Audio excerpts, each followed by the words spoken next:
C'est désormais officiel. La Chambre professionnelle de la médiation et de la négociation de Côte d'Ivoire peut désormais exercer dans un environnement ivoirien fortement accroché à la justice classique dans les règlements de litige. Cette organisation vient proposer une autre alternative. Celle-ci se veut pacifique et conciliatrice. Mais mieux, la Chambre professionnelle de la médiation et de la négociation de Côte d'Ivoire s'inscrit même dans la prévention de conflits. On attendait ça depuis très longtemps. Voilà, c'est une longue marche, une longue histoire. Mais aujourd'hui, voit le jour, j'allais dire, le démarrage officiel de l'activité. Donc la Chambre de médiation et la négociation Côte d'Ivoire, comme je l'ai dit tout à l'heure, est une délégation de la Chambre professionnelle de la médiation et de la négociation, qui est une organisation internationale.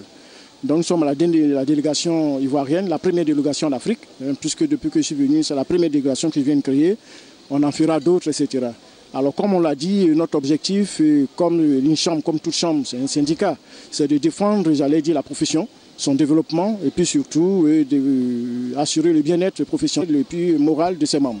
En marge du lancement des activités de la Chambre professionnelle de la médiation et de la négociation de Côte d'Ivoire a été présentée la deuxième promotion des médiateurs professionnels. Baptisée Félix Oufouette-Boigny, cette promotion composée de 13 médiateurs est issue de l'école professionnelle de la médiation et de négociation de Bordeaux en France. Elle succède à la promotion à Ousou-Kouadio Jeannot et a pour parrain le ministre Jean-Louis Billon. Maintenant que j'ai mon diplôme, je suis très contente de l'avoir reçu et c'est à l'issue d'une formation qualifiante. Donc je pense que j'ai toutes les qualités qu'il faut pour développer cette activité en Côte d'Ivoire. Nous nous engageons, comme on l'a appris à la formation, à conduire le projet relationnel, soit par des anticipations donc en amont. Il ne faut pas attendre qu'il y ait un conflit. Avant de le régler, il faut pouvoir l'anticiper.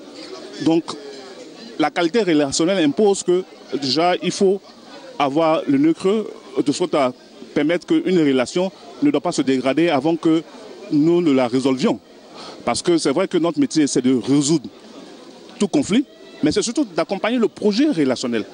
La qualité relationnelle entre les parties, comme je l'ai dit, entre les personnes et entre les structures. Donc nous nous engageons à cela. Ils ont lu une profession de foi qui est forte, qui parle de probité, d'intégrité, de neutralité, de confidentialité, parce que l'exercice de la médiation nécessite toutes ces qualités-là.